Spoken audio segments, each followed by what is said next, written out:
Hi guys, Corsair here with another long play. In this series of vids, I will be playing Pac-Man World Re-Pac on the Nintendo Switch.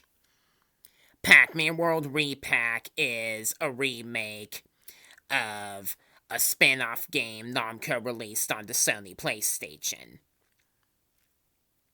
Back on Pac-Man's bronze anniversary. The game was pretty successful, and Namco, just a couple years ago, decided to make a remake of this game.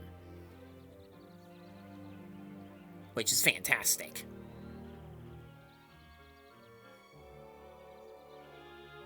I'll start by playing this cutscene.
So it's the same as the original Pac-Man world.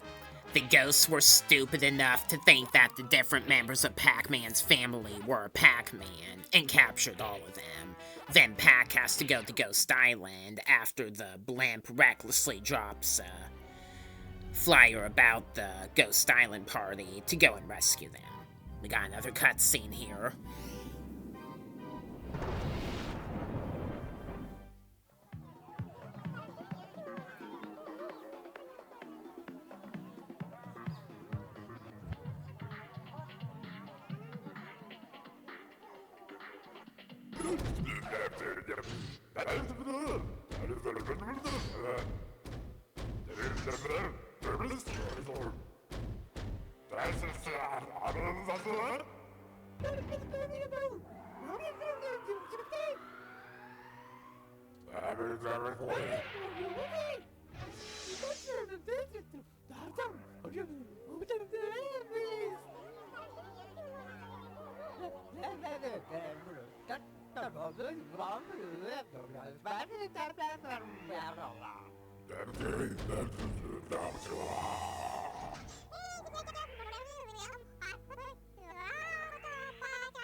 Alright, so from there we start the first stage, Buccaneer Beach.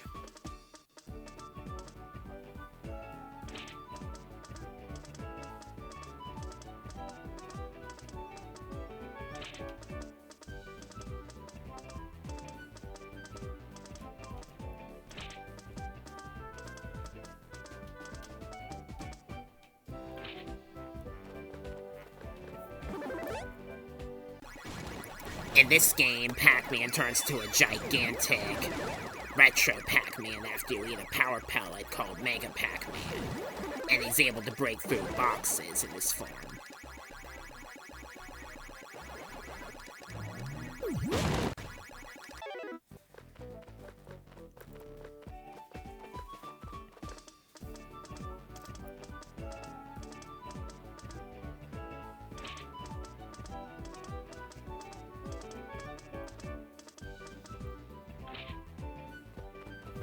The context and the dialogue in this game is not that much different from what it was in the original.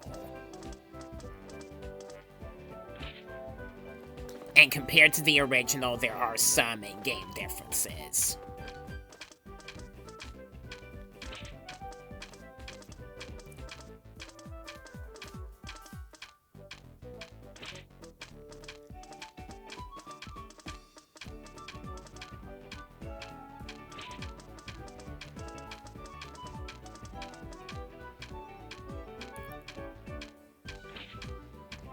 The medal that I got, for example, is what you need for the slot bonus, whereas in the original it was determined by fruit you got in each stage.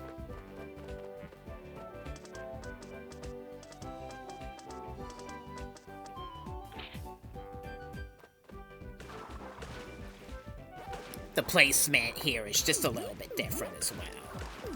And Pac-Man will also drop if you stay on the water without inputting any controls, so you have to hold jump to make him float back up.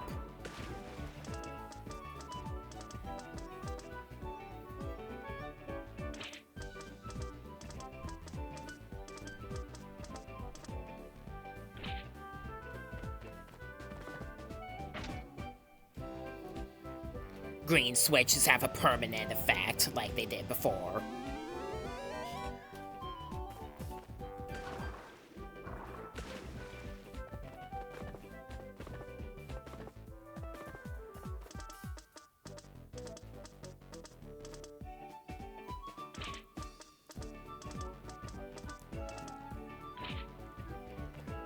What used to be yellow switches that have a temporary effect have been recolored to orange. You will see why at the end of the stage.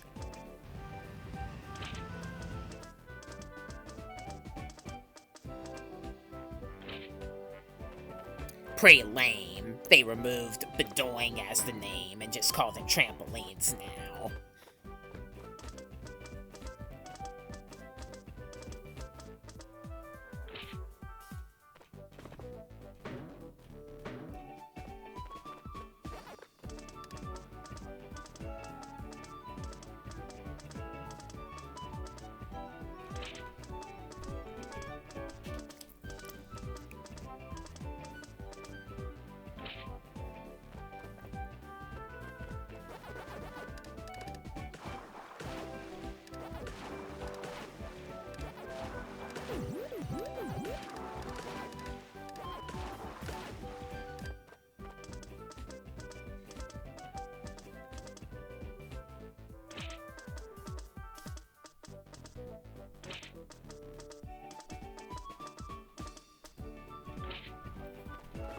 Although the metal dots and metal Pac-Man have the same effect that they do in the original game, they did get a buff in that the metal dot will actually respawn after it wears off, whereas they were single use before.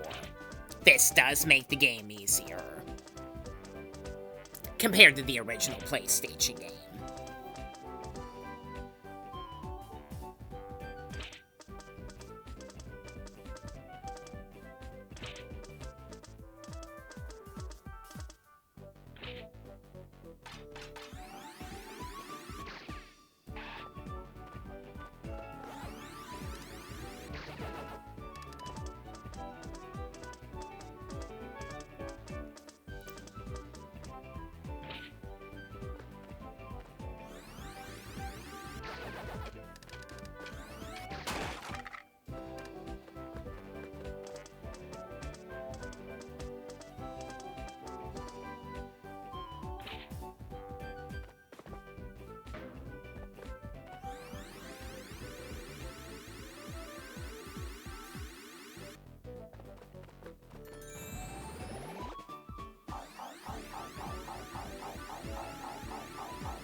They also gave Pac-Man a new ability that he didn't have before, called the jump hang, where he can kinda hover in the air after a jump, making it easier to cross certain gaps.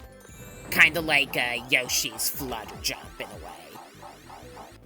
This makes Pac-Man World Re-Pac easier than the original PlayStation game as well, cause it can save you from falling.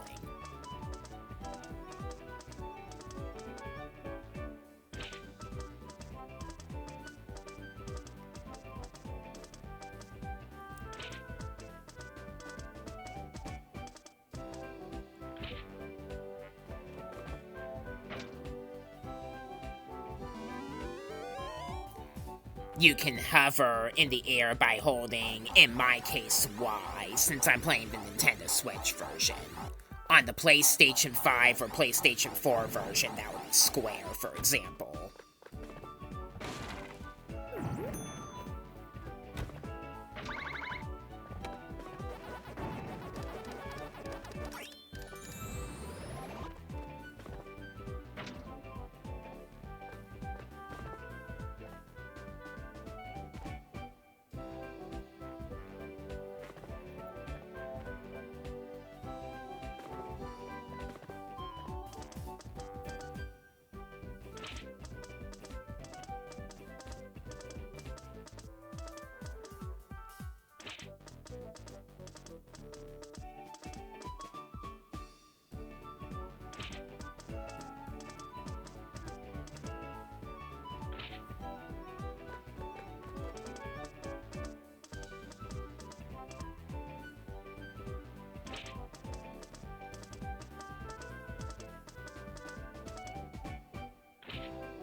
See, in Pac-Man World Re-Pac, yellow switches were recolored to be switches that activate maze-like situations, with Pac Dots and Ghosts. Definitely eat all of the ghosts in succession as they appear in each area to make complete appear in order to get maximum score.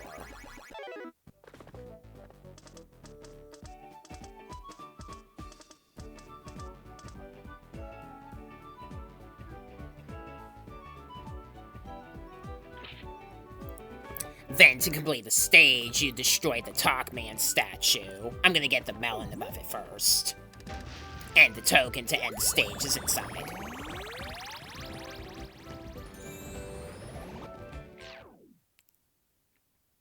At the end of each stage, you're taken to this machine, where you can try your luck for extra points or extra lives.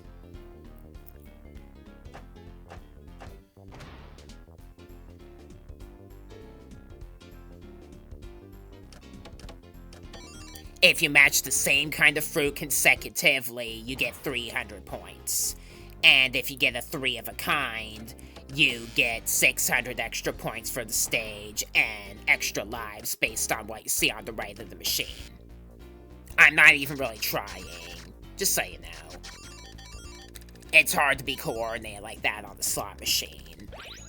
You get an extra life for every 10,000 points you get on a single stage at the end. Then you're taken to the Ghost Island, which is the overworld hub, and you should unlock the next stage and be able to proceed in that area. I'll just take a while to show you around. The sign with the Galaxian boss is where you play maze stages, which we'll talk about later. And there's a lounge chair with magazines on it that allow you to review the game's cutscenes. The question mark kind of cabinet, you'd see what that is after you beat the game. So, here's Corsair's Cove. I just love how they remixed only some of the songs from the original Pac-Man World and used the original songs from the original PlayStation game on other stages. That's a bit unusual for a remake.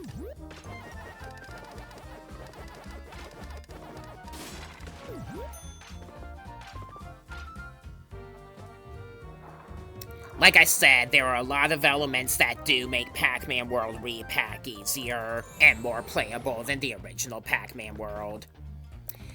The only problem I really have with Re-Pac is that, and this could just be because I have the Nintendo Switch version of the game, it has a little bit of input lag. So you have to be precise, especially like while bouncing along trampolines. That doesn't stop me from playing the game though. Now you may notice that there are 4 pieces of the Pac-Man sprite instead of 3 like there used to be. Despite this, Pac-Man still has 3 hit points, and then dies after 1 hit after that. So, once you get down to 1 hit point left, the icon will blink red as a warning.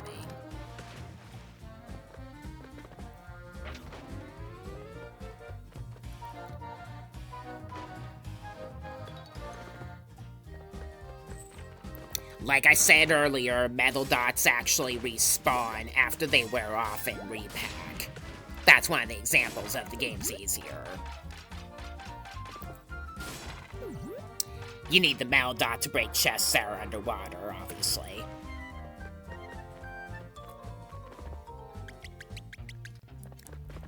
You could probably get through each stage in the game pretty quickly if you were going for an any percent speedrun.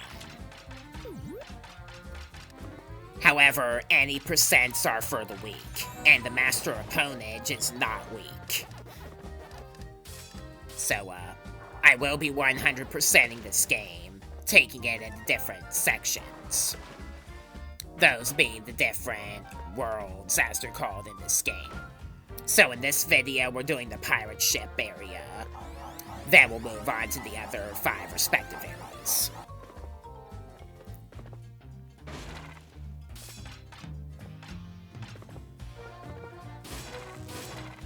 You want to get as much points as you possibly can in every stage. Because, unlike some other games, your highest possible score does matter in this game. If you get a high enough total score, you get a special present. And that special present is required to 100% the game. I'll talk about that a little bit more later in the playthrough series.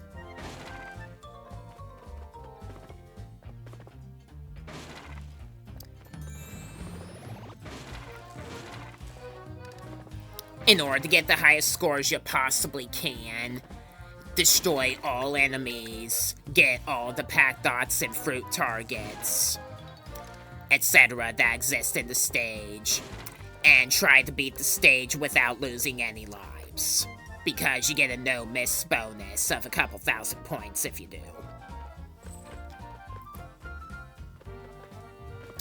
Typically, I can beat every stage in the game without losing any lives, with the only stage I'm really scared of being Ghostly Garden. That one's tough.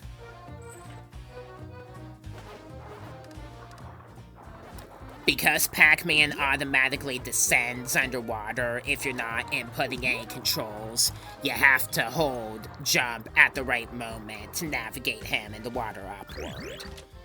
Which can make it a little bit tricky to get through the spike balls you see there.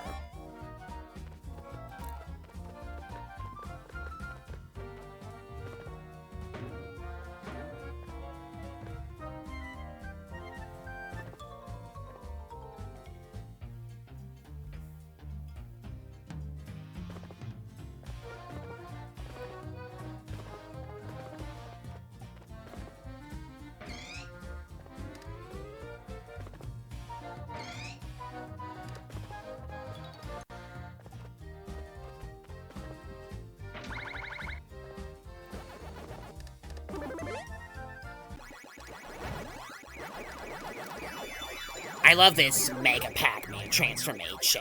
If you get a power pellet, that's dope. I actually made a picture like this on my DeviantArt account, based on the first intermission from the original arcade Pac-Man game. Where, you know, the one where Blinky's chasing Pac-Man, and then a large Pac-Man is chasing a turn to blue.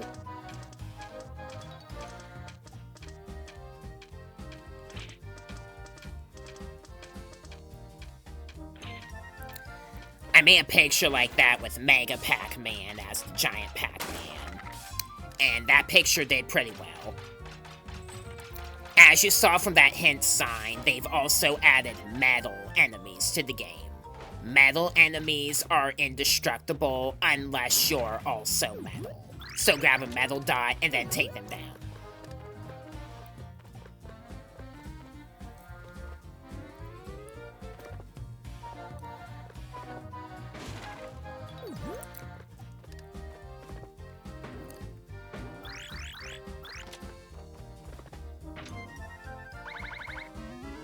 For the most part, I'm having fun posting my own fan art on DeviantArt. Except I'm getting a lot of requests, enough to kind of consider myself buried up to my neck in them. And I do have some watchers that are, controversial. So if you want to check out my DeviantArt account at some point after watching any of my videos, just be wary.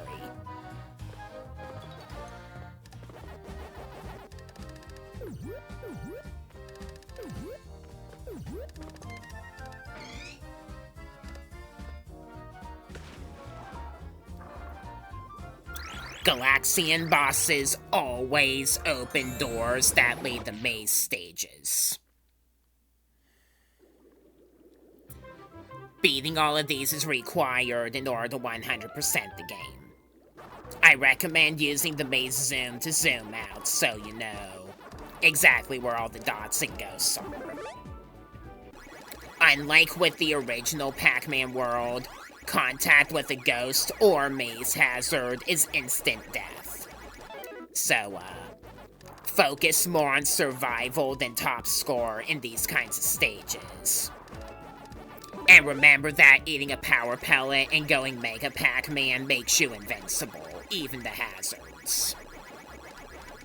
The ghosts also reverse their direction as soon as you eat a power pellet and as soon as the power pellet wears off.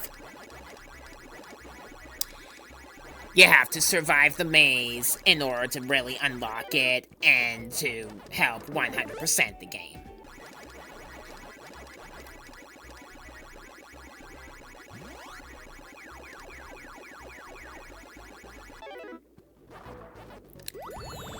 The requirements to 100% the stage are all of the letters, the Galaxian boss maze, or mazes in the case of Manic Mines, the keys, and the rescue of your friends.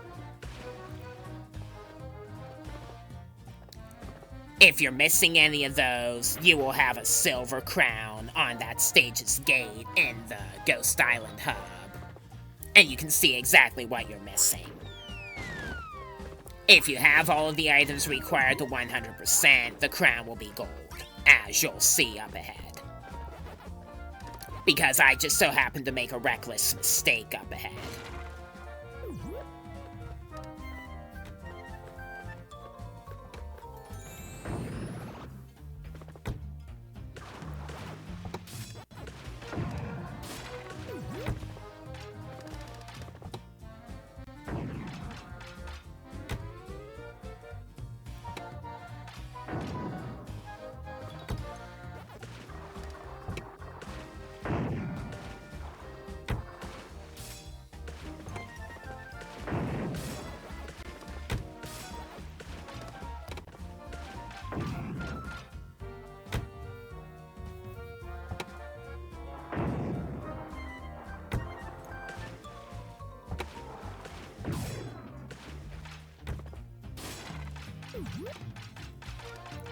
They added ribbon fruit to the mix, and these ribboned fruit will always open doors that hold the keys in them that you need to rescue the friends.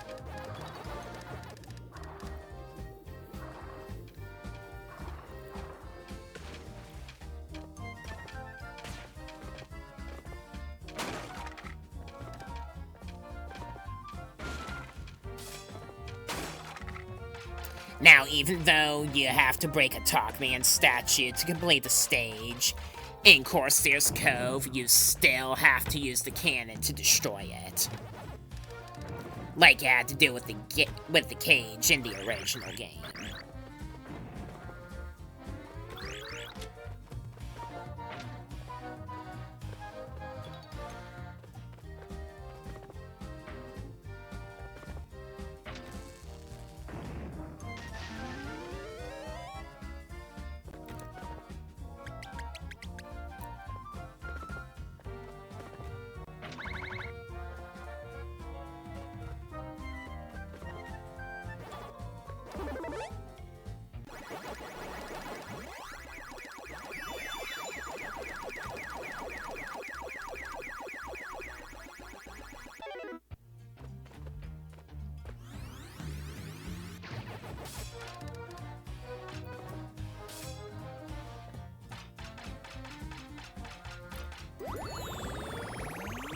Just like before, you do a bonus stage if you get all the bonus letters.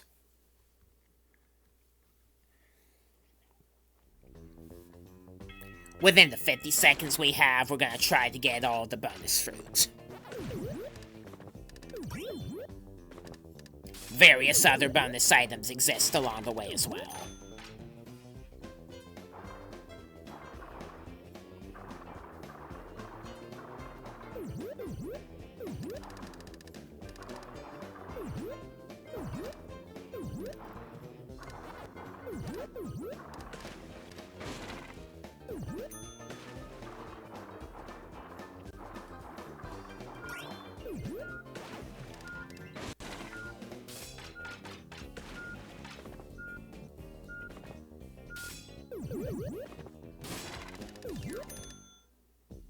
There we go.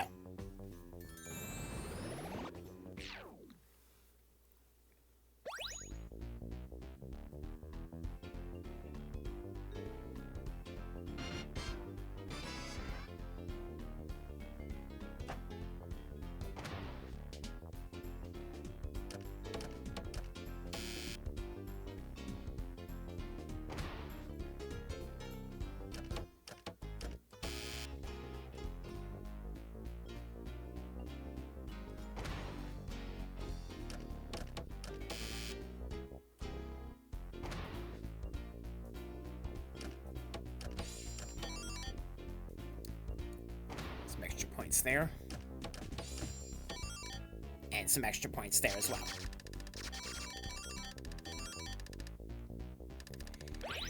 You get bonus points for how many pack dots you have left over at the end of a stage. And like I said, you get an extra life with every 10,000 points you get, and a point bonus for no missing, or avoiding life loss. And guess what I forgot to get earlier? The key. So, son of a blood maple, I had to return to the stage and get the key from the fruit door I talked about earlier with the ribboned apple.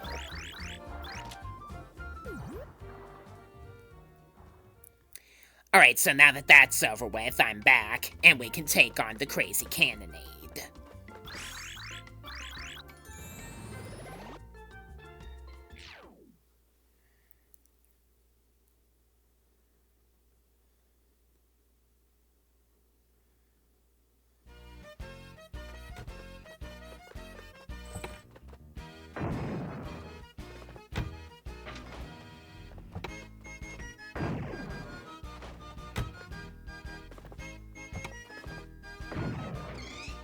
The parrots drop their cannonball if you get directly underneath them, so keep your distance.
It takes a lot longer to beat the game if you're going for 100% than it would if you were any percenting. For this reason.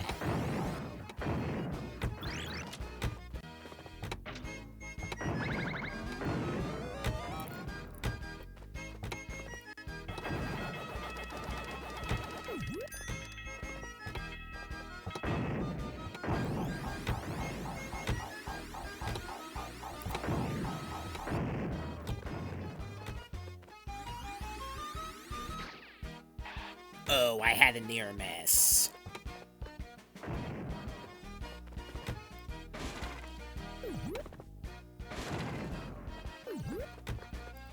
Rev rolling across ramps like that is not always easy.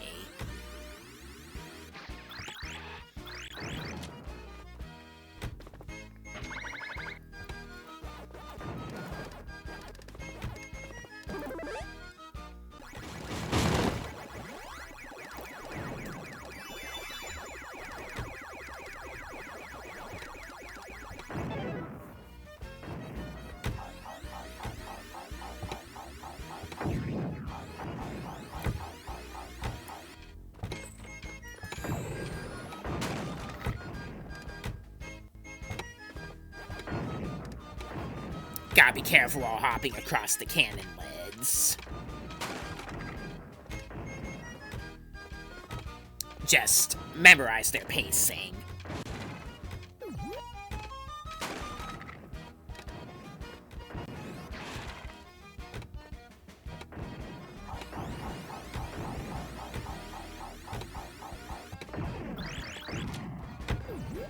The elevators will stop for a moment if you ride them all the way to the end of their destination.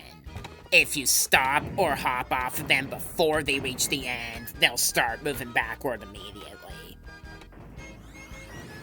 This applies to the original Pac-Man World on the PlayStation as well.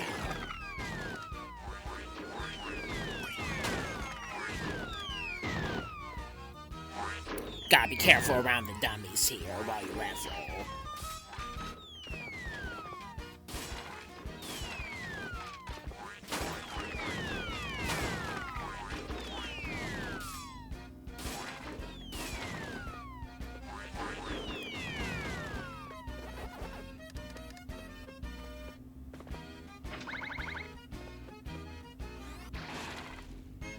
They also put wooden fences on some parts of some stages that you can break by bouncing or rolling on them.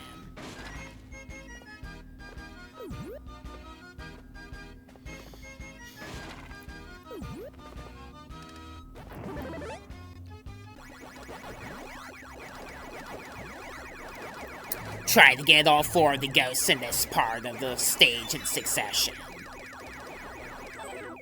Like I said, score does matter.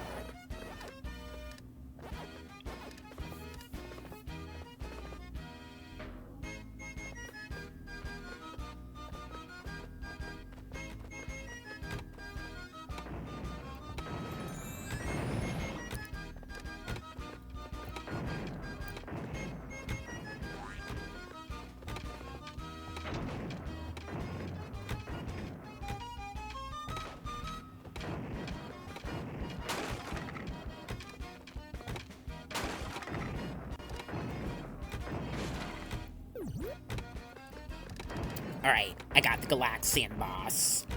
Now I can go back and do the maze.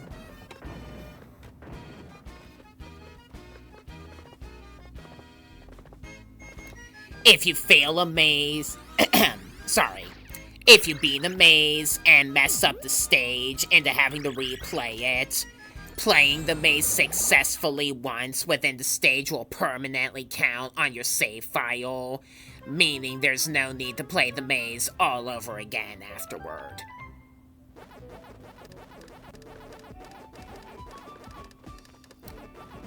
And the score that you get in the maze, I believe, is pulled to your score in the stage. It definitely is. So try to get,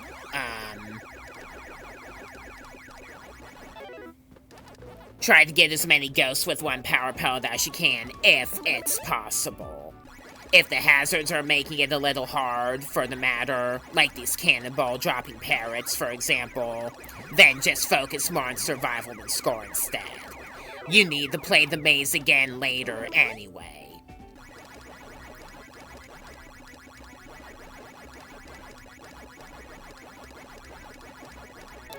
Not within the stage itself that you unlock it in, for a different reason you'll see later.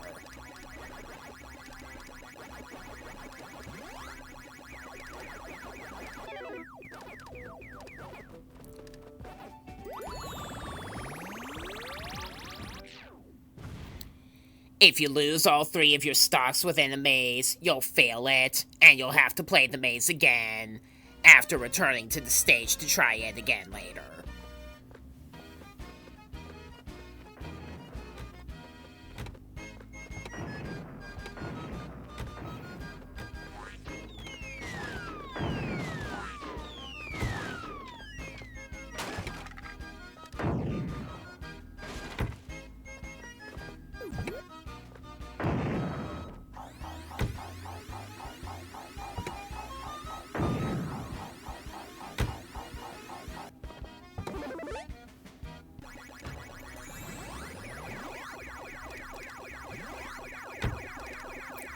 In the original Pac-Man world, you would recover some of your health if you get a perfect on a ghost section with a single power pellet. That doesn't happen in this game, though. The original Pac-Man world is actually harder than Re-Pac, for a few different reasons.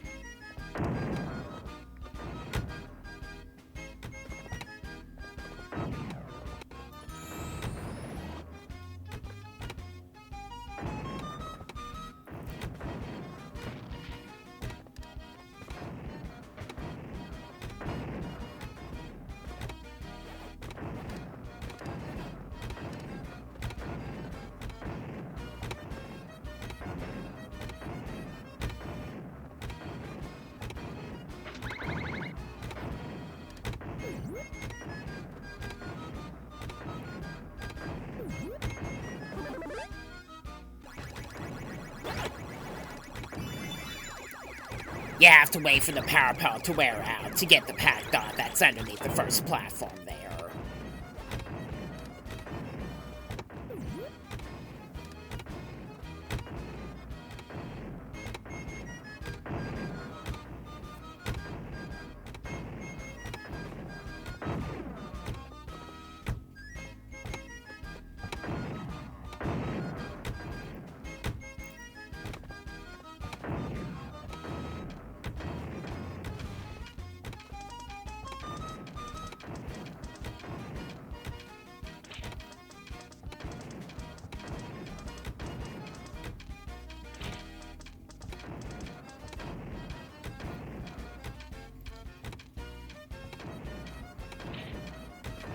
Do you know how in this stage and a few others in the original, there were a power-up that would decimate all enemies on screen after you bounce? That's what this is.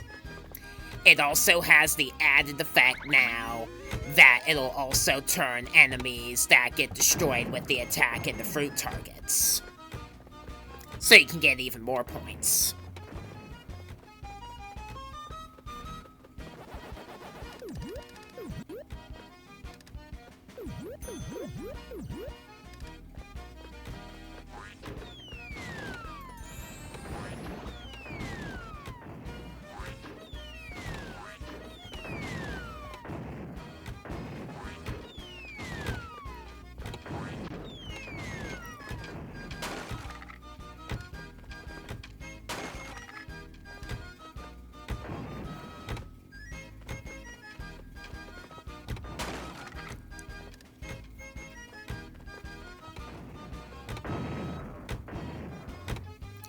I'm gonna get the final ladder down here the easy way.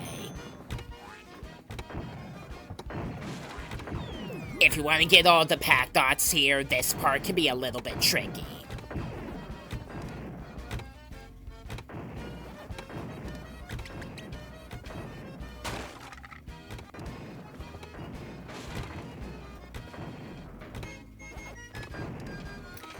nicely.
Alright, now let's rescue the puka.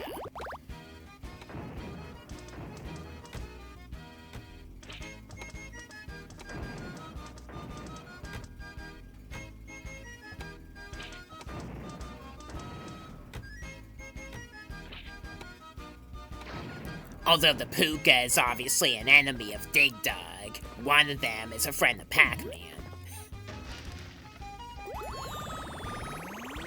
Interestingly.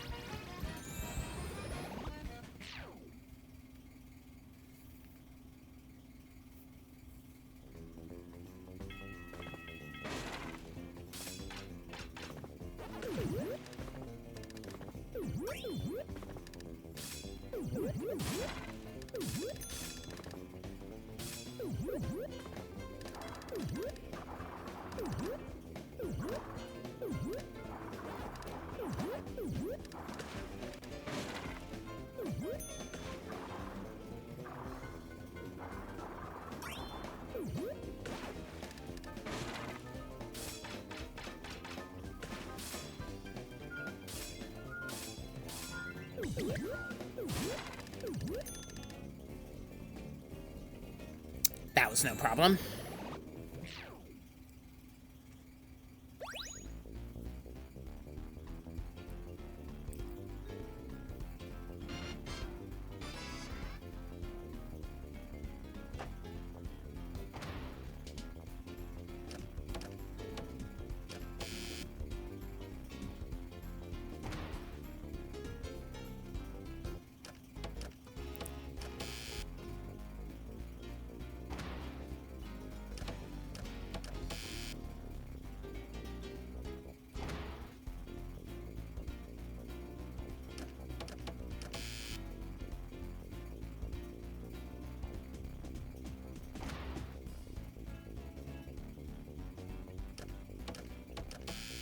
Like it matters, the slot bonus plays a minimal role in really racking up a good score in the game.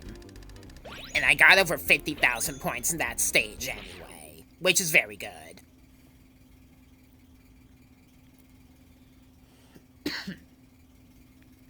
Alright, so, the final stage in every area is a boss. In the pirate ship area, we confront the HMS Windbag.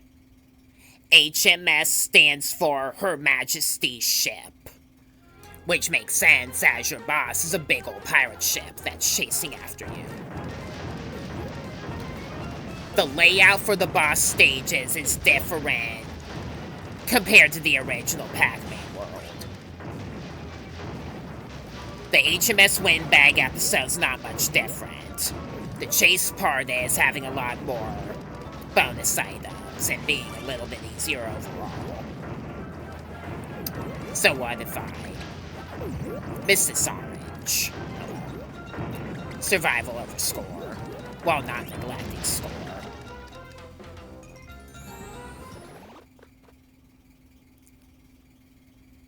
And then every boss also has a cutscene where Toc-Man essentially brings the boss to life.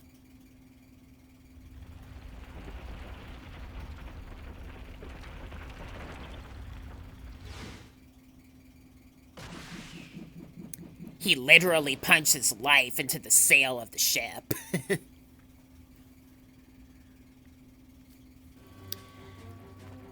So, just like with before, you have to use the dummies once they become available to deflect the cannonballs back at the ship in order to damage them. Doing this can be a little bit tricky if you're pressured. He also has the attack where he drops cannonballs that also has a fruit target mixed in.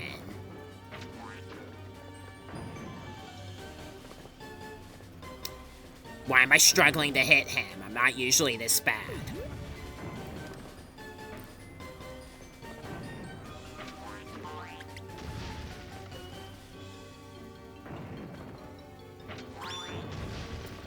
If you flip the dummy onto a cannonball at the very right moment, it'll deflect the cannonball back faster and reward you with a bonus fruit afterward.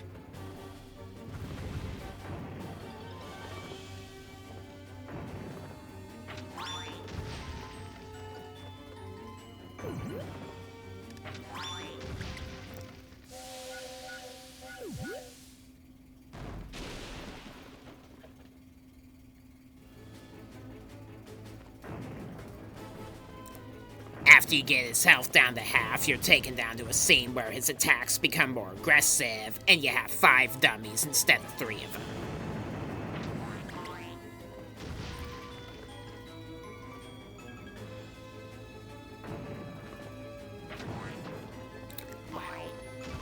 Wow. Master opponent.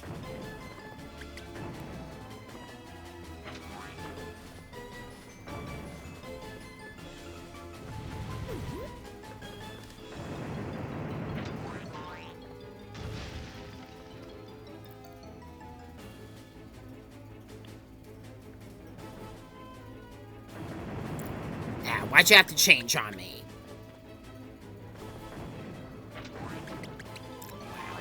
I did again. Nice.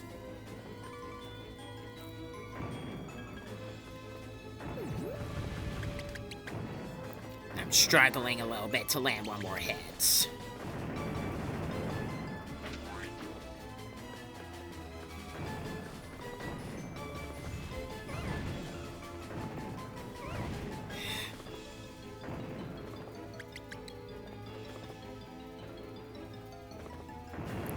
Come on, fatty. There we go.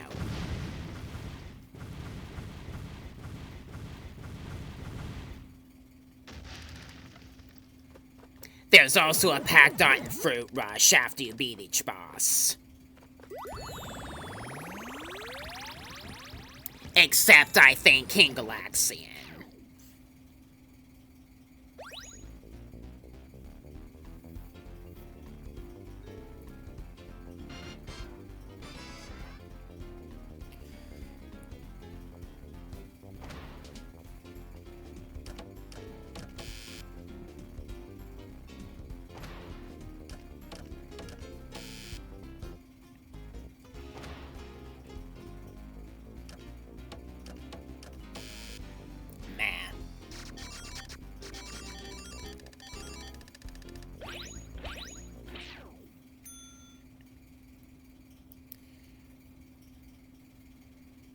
Alright, so, now that we've beaten all of the main stages of the pirate ship area, we're gonna go to the Galaxian boss sign right here, and take on the pirate ship mazes.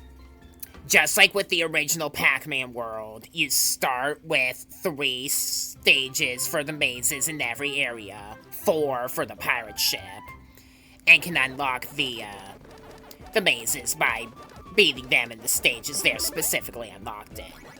You have to play every stage in the game and beat them in order to unlock the marathon mode, which is also required for 100%. Your scores in the maze stages, I think, also add up to your total game score, which is important if you're going for 100%, because of a little present I hinted at earlier. And you can build that even more if you play all of the stages that were unlocked in the main stages once again. Since the score you get in the stages you unlock the maze in aren't actually counted in the maze section.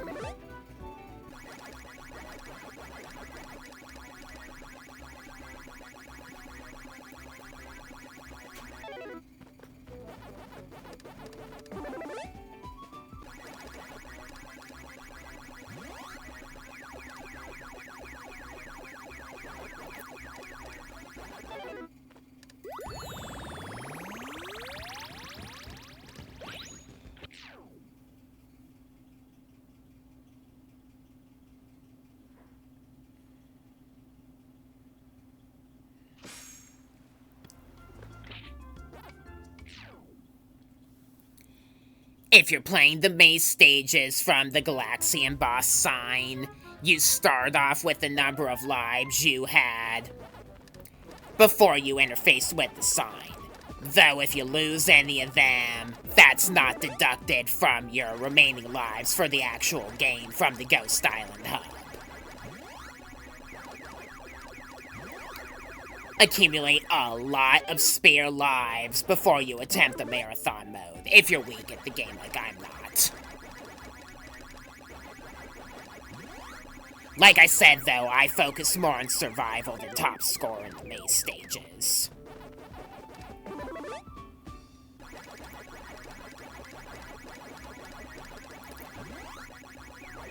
I also like to clear out sections of pack dots, so that we're left with like a single block or a single trowel among the walls of a maze, so that I can clear out like kind of blemishes, I guess you could call it, within the maze of pack dots, and have more room to really go for the rest of the dots while taking advantage of the power pellets.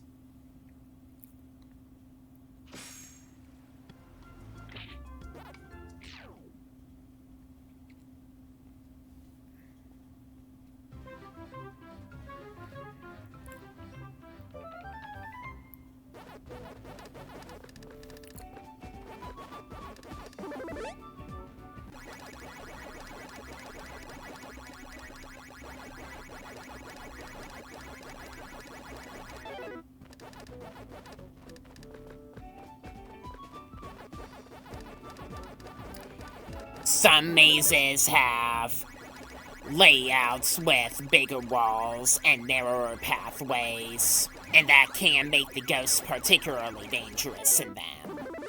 So just pay attention to where they're going. You could also be cheap on some stages if the ghost zone is close enough to a power pellet, and you can just back and forth among the ghost zone and gnaw 'em away, reaping some 1600s.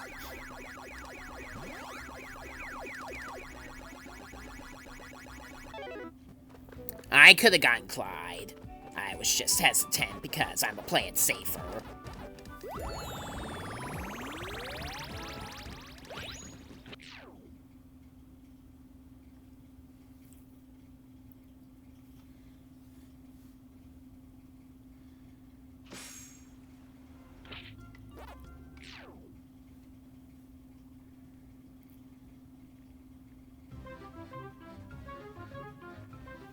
You have to be careful in this maze because there are horizontally moving cannonball parrots here.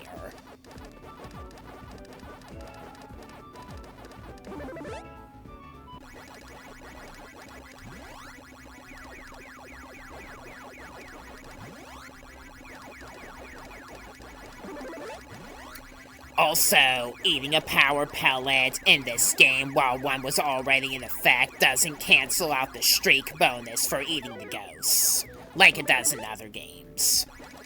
Although the highest point value you can get from a single ghost is 1600, it doesn't go up to 7650 like the original Pac-Man World did. And like some other games like Pac-Man Arrangement Arcade and Pac-Mania. So, yeah.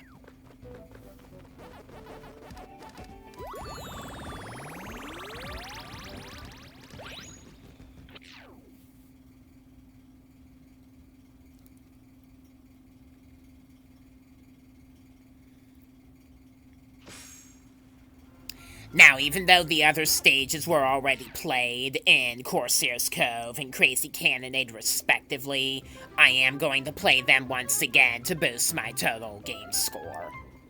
I got better scores on the mazes in this playthrough. Anyway.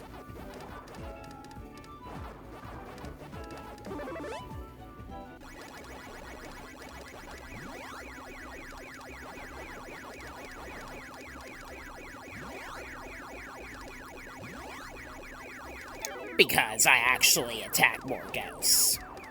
I was also about to forget this. No bonus fruit appear in the mazes in this game, like they did in the original Pac-Man world. That can really deduct potential of getting good scores in the maze stages themselves.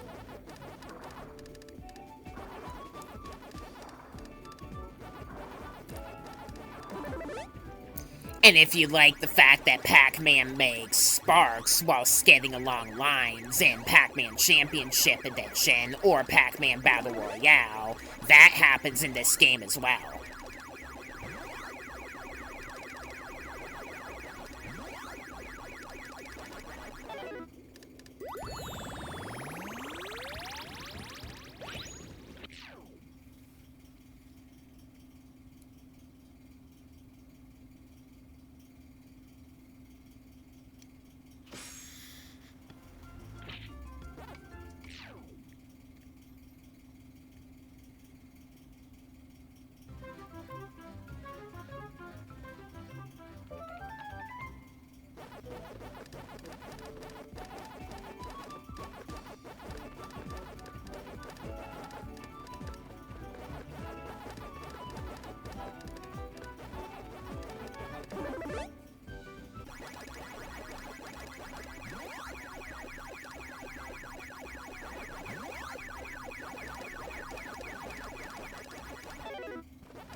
I could have gotten Clyde, I was just being hesitant for the wrong reason.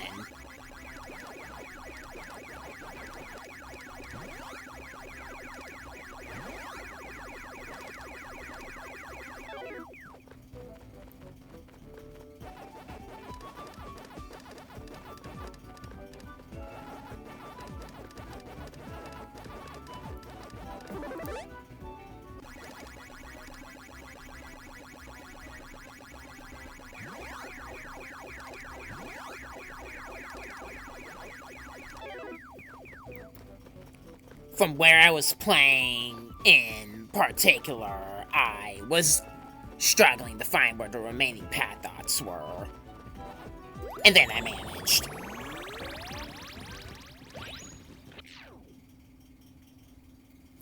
Alright, so with that wraps up the first part of the Pac-Man World Re-Pac 100% long play playthrough series. I will see you later with the Ruins area, or my next upload from here. I am Corsair Master Opponage. Thanks for watching, and I'll see ya. Bye.